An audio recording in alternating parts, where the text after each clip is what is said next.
नमस्कार दोस्तों, कैसे हैं आप लोग। आई होप आप लोग बहुत अच्छे होंगे, स्वस्थ होंगे, मस्त होंगे। तो आइए आज की इस वीडियो में हम लोग देख लेते हैं सिविक्स मतलब राजनीति शास्त्र का पहला अध्याय। और पहला अध्याय आप लोग का क्या दे रखा है, लोकतंत्र में सत्ता की साझेदारी।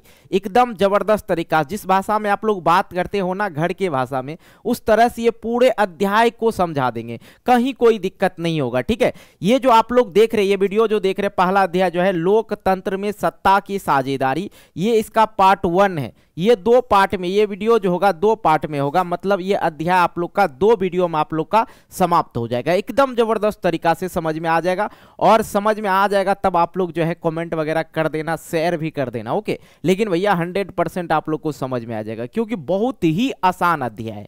ओके, तो आइए समझते हैं हम लोग लोकतंत्र में सत्ता की साझेदारी। तो बेटा सबसे पहले मैं आप लोग को बता दूं, विश्व का सबसे बड़ा लोकतांत्रिक देश जो है अपना भारत है। लोकतांत्रिक देश जो है अपना क्या है, भारत है। विश्व में सबसे बड़ा लोकतांत्रिक देश भारत है। सत्ता की साझेदारी, सत्ता मतलब क्या होता है बेटा, सत्ता का मतलब हो गया जो नेता वगैरह देखते हैं ना, नेता देखते हैं ना, शिक्षा मंत्री हो गया, मुख्यमंत्री हो गया, प्रधानमंत्री हो गया, जो भी मंत्री वगैरह है जो शासन कर रहे हैं ना, वो सब सत्ताधारी हो गया। उसमें साझेदारी का मतलब क्या हो गया, हिस्सेदारी। सत्ता की साझेदारी का मतलब हो गया, साझेदारी मतलब होता है हिस्सेदारी। ओके, एकदम जबरदस्त तरीका से आप लोग को ये अध्याय कंप्लीट करवा देंगे, कहीं कोई दिक्कत नहीं होगा। ठीक है, अब बेटा यहाँ पे देखो, ये जो लड़की दिखा रही है ना आपको, ये वोट दे के आई है, वोट दे के आ रही है। मतलब ये जो है हाथ में देख रहे हैं ना, जब भी, अभी तो आपको, आपका उम्र नहीं हुआ होगा 18 वर्ष, जब 18 वर्ष होगा ना, तो आपका जो उम्र होगा 18 वर्ष, तो आप समझने लगिएगा, कुछ चीज़ों को जानने लगिएगा, आप मैच्योर हो जाइएगा 18 साल के बाद। तो आपको वोट देने का मतलब मत देने का जो अधिकार होता है 18 साल बाद प्राप्त होता है। लेकिन भैया शादी करने का अधिकार 21 साल बाद। समझ में आ रही है ना। तो ये जो लड़की है, ये जो है वोट दे के आ रही है, और वोट देने के बाद जो है ना, इस तरह से यहाँ पे घस दिया जाता है काला से। ये छूटता नहीं, 24 घंटा तक नहीं के बराबर छूटता है। और कुछ कुछ जो बिहार के जुगारू आदमी है, क्या करता है, जैसे ऐसे का लगाया, ऐसे करके बाल में खींच ले गए, उसी समय मिटा लेते हैं। काहे कि ये तो बिहार है, बिहार बोले तो जुगाड़, मतलब हर चीज जुगाड़ से करते हैं। ओके, तो आइए हम लोग सबसे पहले समझते हैं लोकतंत्र। क्या समझते हैं, लोकतंत्र। लोकतंत्र शासन व्यवस्था में क्या क्या होता है बेटा, लोकतांत्रिक शासन व्यवस्था में आपने क्या देखा कि अभी अपने बिहार की बात कर रहा हूं, आप लोग बिहार से हो या कहाँ से हो I don't know, but Bihar से ही होंगे ज़्यादातर। तो बिहार में, अपने बिहार में आपने क्या देख रहा है कि जो चीज़ें होती है ना, सबसे पहले मुखिया पे ले लेते हैं। ठीक है, बहुत दूर तक नहीं जाएंगे, जो आपके आमने सामने चीज़ें हो रही है ना, उस पर उदाहरण देके आप लोग को समझाते हैं। मुखिया चुनने के लिए मुखिया में उम्मीदवार खड़ा होते हैं, 10 गो 15 गो उम्मीदवार खड़ा होते हैं। अब उनमें से जितने भी आपके पंचायत में लोग होगा ना, सब उनको वोट देंगे।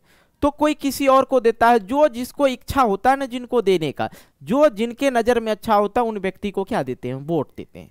वोट देने के बाद भी जिसमें सबसे अधिक वोट जिसको मिलता है, सबसे अधिक वोट मिलता है, वही उम्मीदवार जो है क्या होता है, वही उसी उम्मीदवार का जीत होता है। ये चीज जानते हो ना। तो ये जो है, यही चीज हो गया लोकतांत्रिक। तो जो भी सरकारें हैं ना, चाहे वो मुख्यमंत्री हो, चाहे वो प्रधानमंत्री हो, उन सबको हम लोग चुनते हैं, तब जाके वो हम लोग पे शासन करते हैं। अगर सिविक्स अगर आप लोग अच्छी तरह से पढ़ लोगे, तो आपको लगेगा कि हमने ये जो सत्ताधारी है, सबको हम लोग समझ लिए, किस प्रकार से वोट होता है, किस प्रकार से हमें सत्ता में हिस्सेदारी मिल सकती है, कैसा ये लोग शासन व्यवस्था, वो ये लोग किस प्रकार से शासन व्यवस्था को चलाते हैं, सारा चीज समझ में आ जाएगा।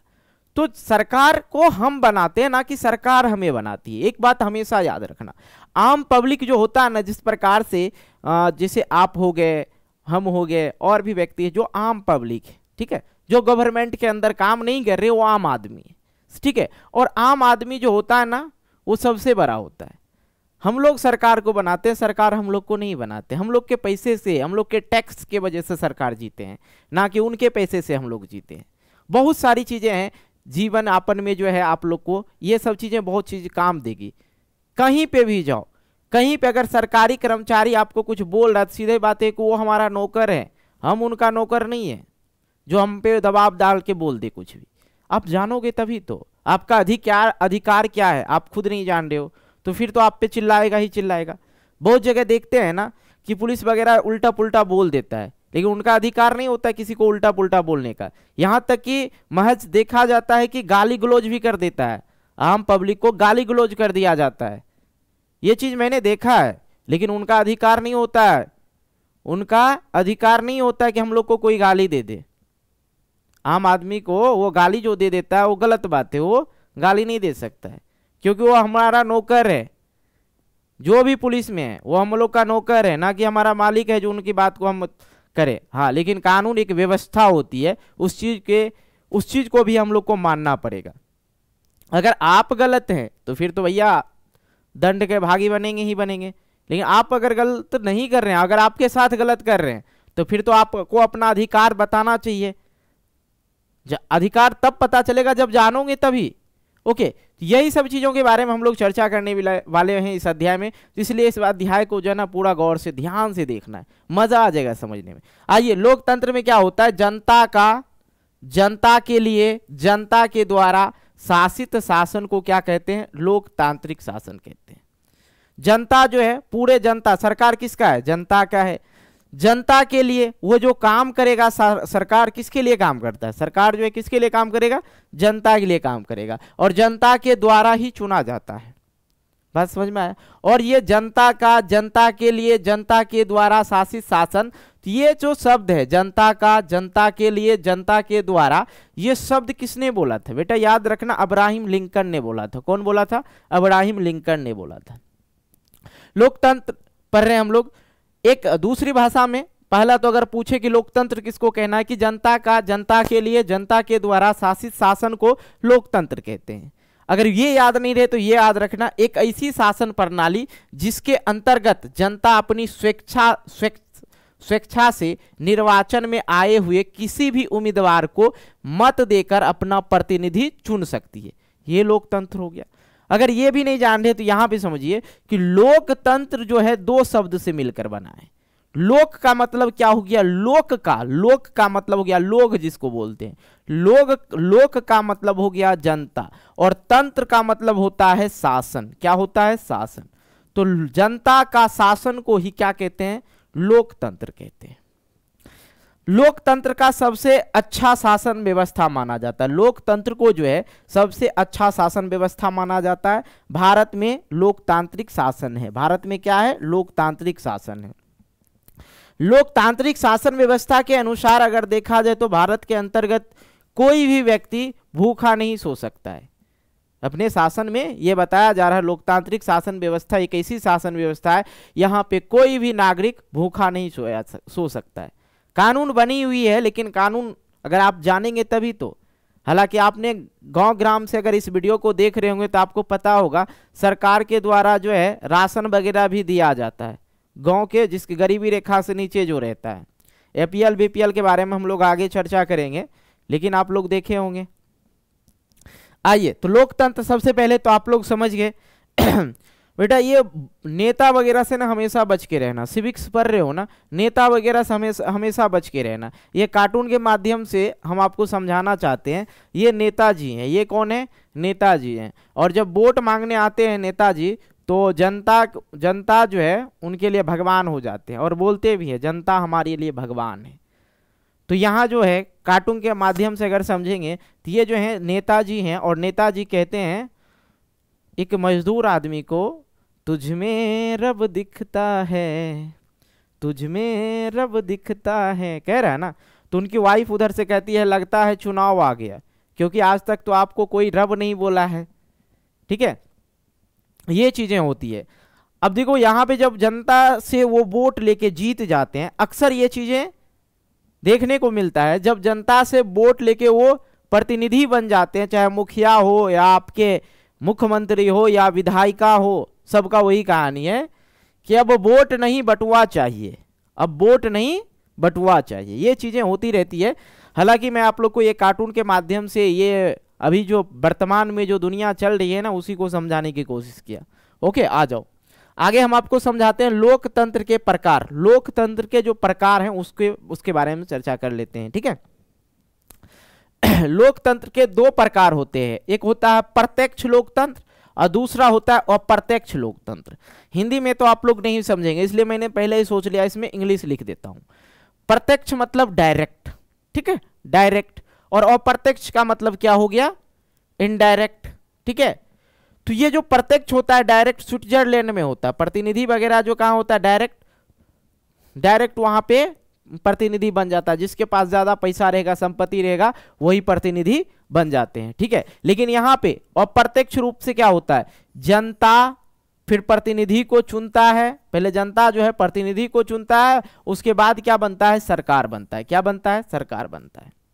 ओके, अगर मैं बात करूं जनता जो है किसको, सांसद को चुनती है। अगर मैं बात करूं कि भारत के अंतर्गत कितने सांसद हैं, 543 सांसद है, याद रखना भारत के अंतर्गत कितने सांसद हैं, 543 सांसद है। अब इसमें देखो होगा क्या, अगर प्रधानमंत्री, अब प्रधानमंत्री में भी उम्मीदवार को चुनना है, तो प्रधानमंत्री को कौन चुनता है, याद रखना बेटा, प्रधानमंत्री को कौन चुनता है, सांसद चुनता है, ठीक है। अब सांसद जो चुनेगा कम से कम इसका आधा से अधिक, 543 का आधा से अधिक या एक भी अधिक रहेगा ना, ठीक है, इसको डिवाइड कर दीजिए कि इतना तो सांसद है ही, ठीक है। अब इसमें 2 कैंडिडेट रहे, 3 कैंडिडेट रहे, जिसको अधिक सांसद का बहुमत मिल जाए वो क्या बन जाते हैं, प्रधानमंत्री बन जाते हैं, ठीक है। उसी प्रकार से है, जनता जो है सबसे पहले विधायक को चुनता है, जो मुख्यमंत्री वगैरह जो है, आप डायरेक्ट नीतीश कुमार और लालू यादव को वोट देने के लिए नहीं जाते हैं, किसको देते हैं, अपने क्षेत्रीय विधायिका को देते हैं, ठीक है, विधायक को देते हैं।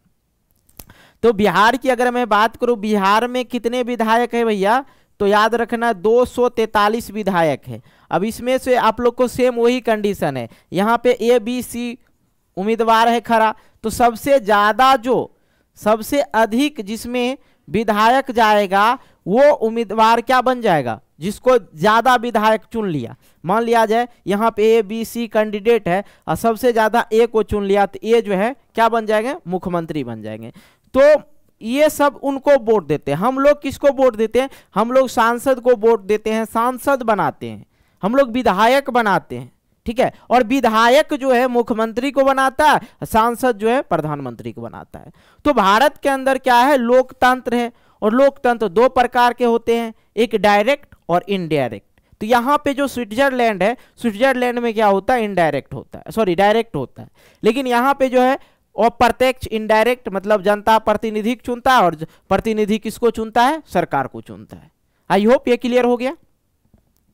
आइए आगे हम लोग बढ़ते हैं, सत्ता की साझेदारी। लोकतंत्र आप लोग समझ गए। इधर जो मैं आप लोग को पढ़ा रहा था, क्या पढ़ा रहा था, लोकतंत्र पढ़ा रहा था, ठीक है। अध्याय के नाम को सबसे पहले हम लोग को क्या करना पड़ेगा, क्लियर करना पड़ेगा, ओके। तो आइए सबसे पहले लोकतंत्र समझ गए। लोकतंत्र में सत्ता की साझेदारी आप लोग का अध्याय था, तो लोकतंत्र आपको पहले समझाए। अब सत्ता की साझेदारी समझाते हैं, ठीक है। अब सत्ता में जो है हिस्सेदारी को ही सत्ता की साझेदारी बोला जाता है। अब देखो कैसे बोलेंगे, ऐसा शासन व्यवस्था होता है जिसमें समाज के प्रत्येक समूह, प्रत्येक समुदाय का भागीदारी हो, उसे ही हम लोग क्या बोलेंगे, उसे ही हम लोग क्या बोलेंगे, सत्ता की साझेदारी। बात क्लियर हुआ। सरकार कोई भी बन सकता है, अब यहां पे किसी भी धर्म, किसी भी समुदाय, किसी भी संप्रदाय के लोग हो, वो सत्ता में हिस्सेदारी ले सकता है, क्योंकि भारत जो है विविधताओं का देश है। यहाँ पे विभिन्न समुदाय के लोग रहते हैं, हिंदू, मुस्लिम, सिख, ईसाई, सभी धर्म के लोग रहते हैं। इसलिए तो ऐसी शासन व्यवस्था, सत्ता की साझेदारी का मतलब होता है ऐसी शासन व्यवस्था होती है जिसमें समाज के प्रत्येक समूह और समुदाय की भागीदारी होती है। सत्ता की साझेदारी ही लोकतंत्र का मूल मंत्र है। अब यहां पे बेटा आप लोग ये लाइन नहीं समझ रहे हो, लोकतंत्र में क्या होता है भाई, इससे पहले मैंने आप लोग को समझाया ना कि जनता जो है वोट देके अपने प्रतिनिधि को चुनती है, ठीक है। तो सत्ता की साझेदारी में, सत्ता की साझेदारी ही लोकतंत्र का मूल मंत्र है। अब यहां समझ में नहीं आया होगा, कैसे सर, देखो ध्यान दो। लोकतंत्र में जनता जो है किसी को भी चुन लेता है, वहां पे खड़ा होने का भी अधिकार है, और लोकतांत्रिक देश भी है, भारत सबसे बड़ा लोकतांत्रिक देश है। यहाँ पे अगर नहीं किया जाए ऐसा, तो लोकतांत्रिक शासन व्यवस्था रहेगा, नहीं रहेगा। क्यों नहीं रहेगा? अब जिसका मन मौजी होगा वही खड़ा होगा, जो अमीर होगा वही खड़ा होगा, जिसकी संख्या अधिक होगी वही खड़ा होगी, फिर तो दंगा फसाद फिर से होगा। लोकतंत्र जो है कहीं ना कहीं बीच के टकराव को, आपसी टकराव को रोकने का काम करता है। अगर मान लिया जाए भाई कोई जात, कोई भी जात ले लो, ठीक है, वो जात की संख्या अधिक है तो वो तो आराम से उसको बहुमत मिल जाएगा, वो तो आराम से जीत जाएगा, है कि नहीं? लेकिन यहाँ पे लोकतांत्रिक जो देश है, यहाँ पे जो है कोई भी व्यक्ति अपने स्वेच्छता के अनुसार कोई प्रभाव दे के किसी से वोट नहीं ले सकता है। ये चीजें आपने देखी होगी। परीक्षा में भैया चोरियों चल जाता है, लेकिन वहां पे चोरी करने का कोई उपाय नहीं होता है कि नहीं? अब ईवीएम बदल दिया जाता है तो एक अलग मैटर होता है, उसका तो कुछ कहना नहीं होता है कि नहीं? तो लोकतांत्रिक सरकार में प्रत्येक नागरिक की हिस्सेदारी होती है, जो भागीदारी के द्वारा क्या होता है, संभव हो पाता है। आई होप सत्ता की साझेदारी आप लोग को समझ में आ गया होगा। बेटा समझ में आया तो कमेंट करना। ओके, आ जाइए। सामाजिक भिन्नता, सामाजिक भिन्नता, समाज में भिन्न क्या है? समाज में भिन्न क्या है? अब देखो यहां पे समझते हैं सामाजिक भिन्नता किसको कहेंगे भाई? तो समाज में विभिन्न जाति, धर्म, भाषा अथवा सांस्कृतिक के लोग रहते हैं, इसे ही सामाजिक भिन्नता कहते हैं। भारत के अंतर्गत हिंदू ही है नहीं, मुसलमान भी है, पंजाबी भी है, ईसाई भी है, सभी धर्म के लोग हैं, सबका अपना अपना भाषा है, अपना अपना सांस्कृतिक है, अपना अपना धर्म है। तो ये क्या हो गया? सामाजिक भिन्नता हो गया। अब यहां पे देखो सामाजिक भिन्नता किसको कहेंगे? समाज में विभिन्न जाति, धर्म, भाषा अथवा सांस्कृतिक के लोग रहते हैं, इसे ही सामाजिक भिन्नता कहते हैं। तो ये है पंडित जी, देख के ही आप लोग पकड़ सकते हैं, ये हैं पंडित जी, क्योंकि आज के डेट में किसी के कार्य के अनुसार उनकी जाति को पकड़ा जा सकता है। जो बाल काट रहा है भैया वो नाई होगा, नॉर्मल सी बात है। दूध बेच रहा है यादव जी होगा, है कि नहीं? तो अब जो है ये सिलसिला आज से नहीं बहुत दिनों से चलते आ रहा कि काम के अनुसार उनकी जाति बताई जाती है। ये देखिए टोपी पहने हुए हैं और ग्रीन कलर का जो है ये दाढ़ी वगैरह है, दाढ़ी है, इनकी मोछ नहीं है, दाढ़ी है मोछ नहीं है, इनसे भी पकड़ लेते हैं लोग। ये कौन है? मुस्लिम है ना? चलो लिखना जरूरी नहीं समझते, लिख दे क्या? चलो लिखना सही नहीं होगा। अच्छा ये क्या है? पंजाबी है। ये क्या है? ईसाई है। ठीक है, तो ये जो है कपड़े ढंग वगैरह से पकड़ सकते हैं। ये हिंदू होगा, ये मुस्लिम होगा, ये पंजाबी होगा, ये ईसाई होगा। ठीक है, तो आज के डेट में कपड़ा और कामों से ही पकड़ा जाता है कि ये सब चीजें हैं। ओके, तो सामाजिक भिन्नता समझ में आ गया आप लोग को। सामाजिक भिन्नता किसको कहेंगे? समाज में विभिन्न जाति, धर्म, भाषा और संस्कृति के लोग रहते हैं, इसे ही क्या कहते हैं? सामाजिक भिन्नता कहते हैं। कोई दिक्कत जी नहीं ना? आइए, सामाजिक विभाजन क्या होता है बेटा? सामाजिक विभाजन क्या होता है? अब देखो समाज का क्षेत्र, जाति, धर्म, लिंग, नस्ल के आधार पर विभाजन होना ही सामाजिक विभाजन कहलाता है। देखो सामाजिक विभाजन कहीं ना कहीं गलत है। अब कोई भी धर्म के लोग के साथ आप लोग रह सकते हैं, कोई बड़ी बात नहीं है। अब भाई मुस्लिम है तो क्या हुआ? एक बात याद रखना है, नेता लोग ये चीजें ज्यादा करता है। दो जाति धर्म के बीच में लड़ाने वाला सबसे बड़ा हम गुंडा नेता लोग को मानते हैं। कहिएगा कैसे सर? क्योंकि उनको चाहिए वोट। ठीक है, उनको चाहिए वोट। बाकी हिंदू मुस्लिम सब क्या है? भाई भाई हैं, कोई दिक्कत की बात नहीं है। ठीक है, लेकिन हम लोग के मन में जो है एक कीड़ा घोप दिया जाता है कि उसका धर्म गलत है, इसका धर्म गलत है। भाई धर्म गलत क्या है? कोई धर्म गलत नहीं होता है। किसी के धर्म में यह नहीं बताया गया है कि वो उसका धर्म गलत है, दूसरे के धर्म को गलत बोलो। और भारत के संविधान में यह भी लिखा गया है कि आप किसी के धर्म को गलत नहीं बता सकते हैं। तो फिर क्यों बताते हैं लोग? ये चीजें चलती रहती है। तो सामाजिक विभाजन क्या होता है?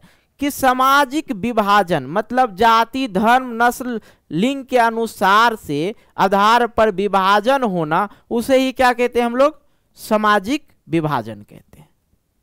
बात समझ में आया? अब मुस्लिम लोग हैं तो मुस्लिम लोग का एक क्षेत्र बन गया, ये गांव पूरे मुसलमान का गांव है, ठीक है, ये हिंदू का है। अब जो जाति हिंदू में भी ले लो, यादव जी, यादव टोला है, ये पूरा यादव टोला, ये क्या है? सामाजिक विभाजन है।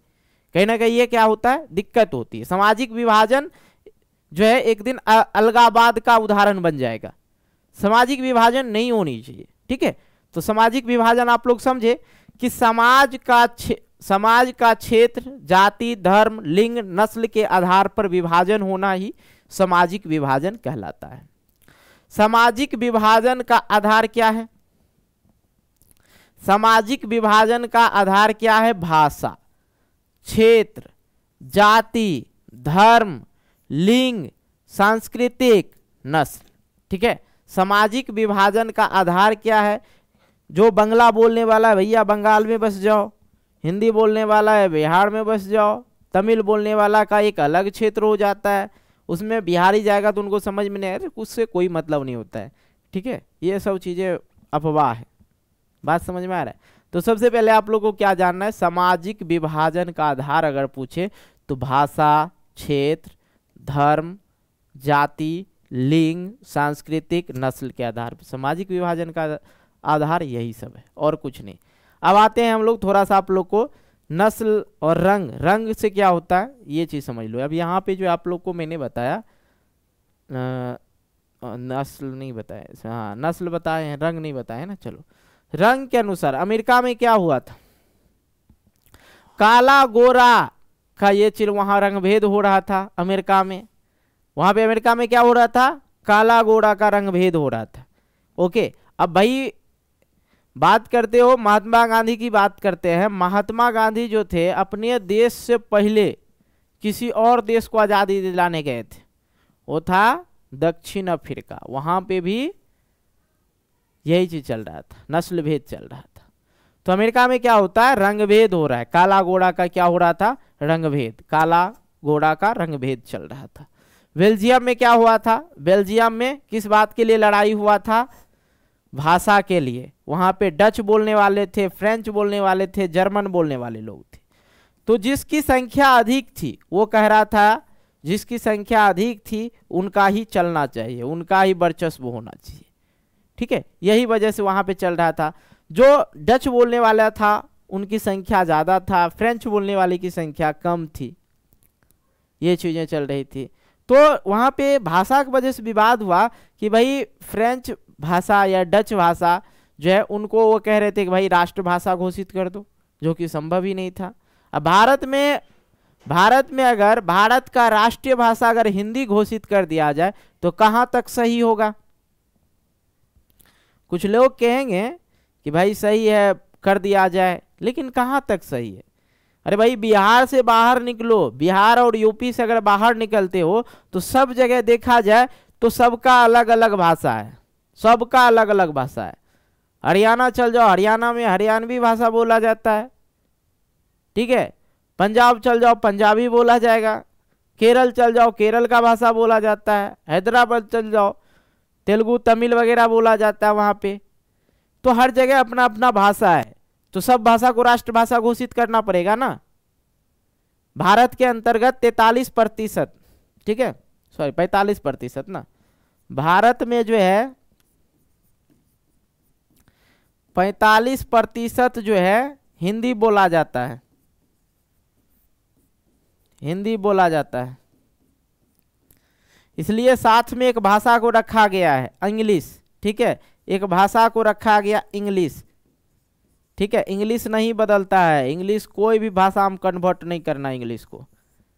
हिंदी जो है उर्दू में कन्वर्ट हो जाएगा, बांग्ला में कन्वर्ट हो जाएगा, लेकिन इंग्लिश नहीं कन्वर्ट होने वाला चीज़। साथ में अगर आप लोग कहीं चले गए, दूसरे स्टेट चले गए जहाँ पे आपको उसका तेलुगु बोलने नहीं आ रहा है, तो आप इंग्लिश बोल के वहाँ पे लोगों को समझा सकते हैं, चीज़ें खरीद सकते हैं। ओके, फिर आते हैं आगे नीदरलैंड। नीदरलैंड में धर्म के लिए हुआ था। नीदरलैंड में जो था धर्म के वजह से वहाँ पे विवाद हुआ था। किस वजह से? ईसाई को दो भाग में बांट दिया था, एक कैथोलिक एक प्रोटेस्टेंट। ठीक है, एक कैथोलिक एक प्रोटेस्टेंट, दो भाग में बांट दिया था वहां पे, इसलिए लड़ाई हुआ था धर्म के लिए। धर्म एक ही था लेकिन इसकी संख्या ज्यादा था, उसकी संख्या कम था। संविधान अनुच्छेद 19 पढ़ते हैं अब हम लोग। ओके, संविधान अनुच्छेद 19 पढ़ते हैं हम लोग। सभी नागरिकों को स्वतंत्रता का मूल अधिकार प्राप्त है। भारत के अंतर्गत जितने भी नागरिक हैं, ठीक है, चाहे वो लंगड़ा हो, लुल्हा हो या जिस प्रकार का व्यक्ति हो, ठीक है, चाहे महिला हो या पुरुष हो या किन्नर हो, सबको स्वतंत्रता का अधिकार है कि नहीं जी। भारत के किसी राज्य में निवास कर सकते हैं, भारत के हम लोग किसी राज्य में जो है निवास कर सकते हैं। ओके, अब मालूम हुआ कि हमारा मन है कि हम यूपी में जाके रहें, तो काहे न रहेंगे, आराम से रहेंगे, कोई दिक्कत की बात। दिल्ली में रह सकते हैं, कोई दिक्कत नहीं, और रहते भी हैं भाई, वैसे भी बिहारी हम लोग, जहां गए वहीं बस गए। ओके, किसी भी राज्य में कारोबार और व्यवसाय करने का अधिकार है, संविधान 19 के अनुसार आप लोग को बता रहा हूं। सभी नागरिकों के लिए जो कानून है क्या है, बराबर है। अब संविधान का अनुच्छेद 15 बताता हूं आप लोग को, ठीक है, 10th में ही अभी यही आप लोग को ये अनुच्छेद वगैरह का नॉलेज दे रहे हैं। संविधान में क्या लिखा, आपका अपना अधिकार भी बता देंगे, काहे टेंशन ले रहे हैं। चलिए, धर्म, वंश, जाति या जन्म स्थान के आधार पर किसी भी प्रकार का भेदभाव नहीं किया जाए। अनुच्छेद 15 में दिया गया है, किसी भी धर्म, किसी भी जाति, किसी भी समुदाय से जो है आप किसी भी प्रकार का भेदभाव नहीं कर सकते हैं। अब भैया संविधान अनुच्छेद 17 में छुआछूत का अंत हुआ था। अब भैया छुआछूत का जो अंत हुआ था, ये अब ये समझ लीजिए, उस समय दो वर्ग के जाति जो थे, वो आपको वो भी बताएंगे, हम जाति के बारे में भी बताएंगे, तो उसी समय बता देंगे, कोई दिक्कत छुआछूत वाला। चलिए, कोई दिक्कत नहीं, आगे हम लोग बढ़ जाते हैं, क्या है कि इसी अध्याय में है ही, तो छुआछूत वहां अगर हम आपको बताएंगे तो बड़ा मजा आएगा। ओके, लोकतंत्र में द्वंद्व, ठीक है, अब लोकतंत्र में द्वंद्व समझिए। लोकतंत्र समानता पर आधारित शासन प्रणाली है, परंतु विभिन्न लोकतांत्रिक पद्धतियों में विरोधाभास के कई उदाहरण मिलते हैं, अर्थात इसके ठीक विपरीत स्थिति होती है। इसे ही लोकतंत्र में द्वंद्व कहा जाता है। लोकतंत्र में द्वंद्व मतलब लोकतंत्र में बाधा। लोकतंत्र समानता पर मतलब सबको समान अधिकार दिया जाता है, सबके लिए समान कानून होता है, समानता पर आधारित शासन प्रणाली है, परंतु विभिन्न लोकतांत्रिक पद्धतियों में विरोधाभास के कई उदाहरण मिल जाते हैं। लेकिन यहाँ तो होता है, लेकिन कहीं कहीं उल्टा पुल्टा रोक हो जाता है कि नहीं, तो उसी चीज को बोला जाता है, क्या बोला जाता है, लोकतंत्र में द्वंद्व बोला जाता है। आइए आगे हम लोग समझते हैं, रंग भेद या नस्ल भेद किसको कहते हैं। रंग भेद या नस्ल भेद जो है किसको कहते हैं। चमड़ी के रंग के आधार पर भेदभाव करना रंग भेद या नस्ल भेद कहलाता है। कि हम काला हैं, वो गोरा है, तो पहले जो हुआ था कि हम लोग को अंग्रेज लोग जो था, अंग्रेज एकदम भूरा ऐसा था, समझे, तो वो लोग हम लोग को काला काला कहता था, यही हुआ रंग भेद। बात समझ में आ रहा है। अरे और उसके लिए हम आप लोग के लिए एक दो लाइन है, असली मोहब्बत तो सांवले रंग से होती है, असली मोहब्बत तो सांवले रंग से होती है, गोरे तो आज़ादी से पहले भी बेवफा थे। बात समझ में आ गया होगा आप लोग को।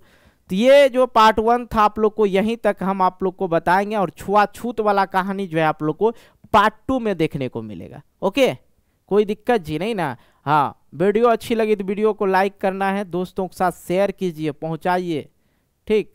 बाकी मिलते हैं एक वीडियो को लेके, तब तक के लिए बाय, जय हिंद, जय भारत।